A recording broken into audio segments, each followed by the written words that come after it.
Hey, welcome back. Another day, another video. So today I want to talk about the impact of trauma. After certain things happen to you, how do you date? How does it affect your relationship with men moving forward? How do you learn to heal?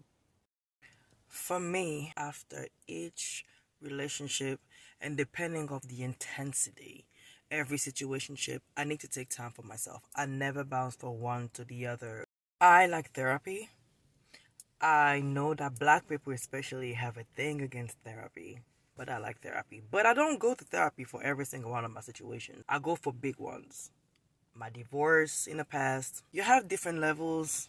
You have counseling, then you have therapy, then you have psychiatry. Psychiatry actually prescribe medication if you need additional support. After my situation happened with what I've been talking about on this, I don't know if that's a blog or a vlog channel or awareness, resources, whatever it is that I'm doing. I'm just allowing God to take this wherever it's gonna go. So I'm just being myself and speaking my truth. For me, I didn't want to date. I was celibate for a good year and a half, almost 2 years. Some of you know, some of you don't know. I became a born again Christian December 2021, and I decided to make changes in my life. Mind you, I was a strong believer before. So as I am born again, I decided that this is my time to start new. At this point, I have knowledge and wisdom, and I'm able to make better choices for the things that really matter. I hated men. I'm gonna be honest with you. I hated men. I felt like no matter the generation, we were always going to be in a space where men are entitled to us. They made a decision as a gender that whatever they want from us, they get. And now I feel like they are angry because we happen to be opinionated. So this entitlement of the woman body, the woman existence was really something that was baffling to me. And the audacity, mind you, I understand where it comes from. We're being taught stuff. Even as women, the reason why we are the way we are is because women taught us different things, taught us the evolution of us. But as women grew in the evolution of own your own thing so you won't need somebody, or, be aware of yourself so you won't need somebody to tell you who you are. Men didn't gravitate towards the evolution of time. So they are still and forever trying to stay in the space of I am for you this provider and that giver and the only place you're gonna be. So instead of working with me, that is very much so on an emotional level now, because women have their own things, women are most educated, and whatever that women decided to excel on having, now it's an emotional blackmail. My personal situation wasn't about any financial provision. It wasn't about sheltering me. That man that I am talking about wasn't this to me. However, he was very much so very present on an emotional level. That person was not just somebody that I dealt with, somebody that I had occasional whatever. It was really my friend. And I guess on the manipulation level, if you are not gonna be the one that she needs financially because she got her own, or if you're not gonna be the one that feeds her and shelter her because she got her own, then you're gonna have to take her mind. To have me to the level that I felt I had him, he was a person that I couldn't go without daily. Because now, when I want to talk about something, you're the one that I think about. When I'm going through something, you're the one that I call. When I want to, have time for a breather, you're the one driving me around down the city at night. This man now has me in love with him for the way he loves my mind, for the way I feel he understands me, for the relief that I have to have somebody next to me that I don't have to explain things over. Things that I like in men, I guess, is when they understand you so well or act as though they understand you so well that you don't have to repeat yourself over the same thing over and over. I thought I am in this relationship with this guy that understands me so good. I don't have to repeat myself. Sometimes I don't even really say much, but because he knows my character, he knows me so well. He's gonna know where my mind is gonna shift before I'm even confronted to something. He knows what my thought process is. He knows me so well that I'm in a safe space here. I attributed that quality to him being as old as he is, right? Because I felt like that came with maturity. I felt like him being that way was his experience in life, his experience with women, his journey, where as a man he came to after the failures and the understanding and the lessons. Later on, of course, I got to find out that maybe he didn't know me this well. Maybe he wasn't that person. Because ultimately, the betrayal was so huge. I was married before that situation. I should have known better. Blah, blah, blah, blah, blah. But I did not see that coming. I did absolutely not see that coming. Now I have trust issues. I hate men.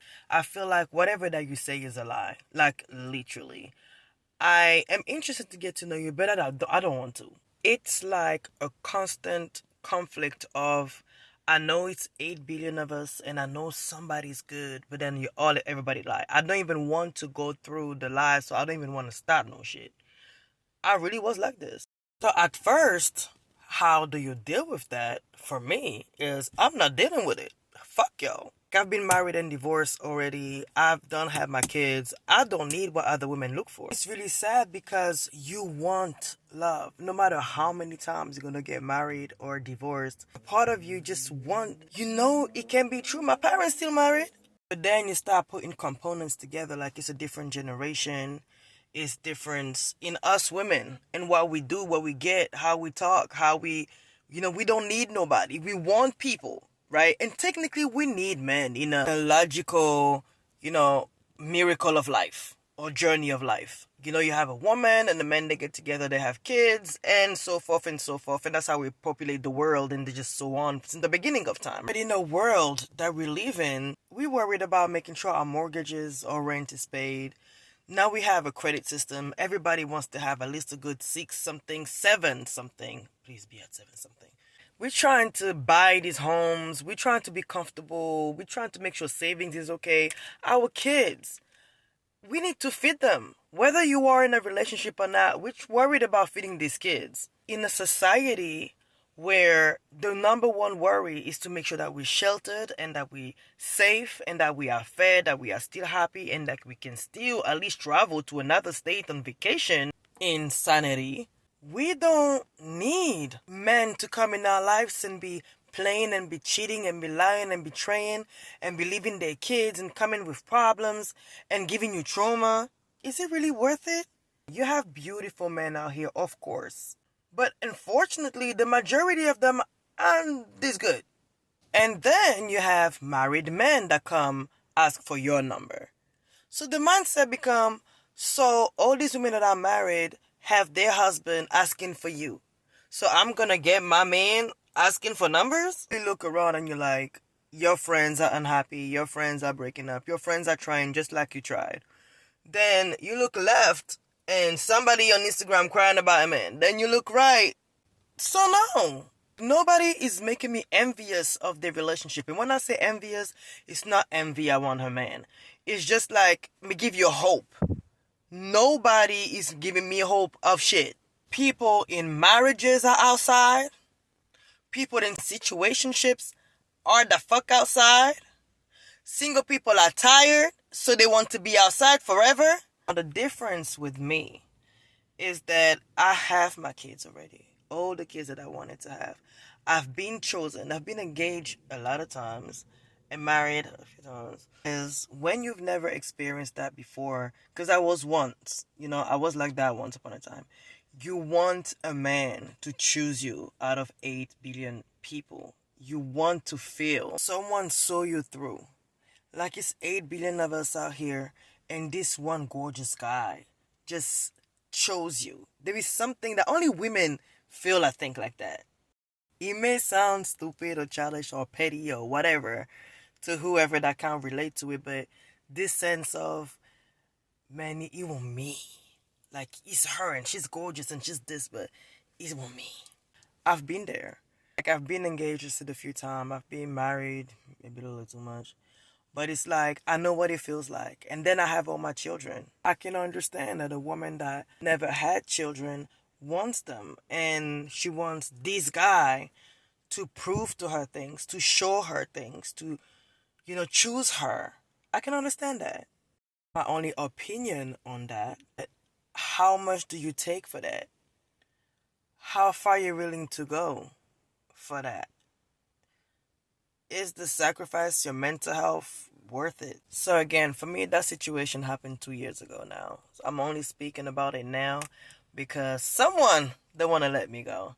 Through this, I'm releasing him. As I keep saying, God is going to take this wherever it got to go. But that's not recent for me. That happens 2 years ago. And again, that person refuses to let me go 2 years later. So I release. I'm releasing this part of my life to the universe because I'm not going to carry it no more. One of the ways, I'm going to share more than one ways as we go, right? But one of the ways at the time was I dedicated myself to Christ on a deeper, more serious level. I removed men completely from my life for a year and a half, almost two. When I was ready to date, I knew what dating would mean for me. I was very well aware that I had trauma, trust issues beyond repair. I took time to heal. As I said earlier, I speak to professionals when I need because I cannot lose myself because of other people. I need to recenter my energy. I need to make sure that I am still being authentic to myself within my traumas, within my scars. That's important to me.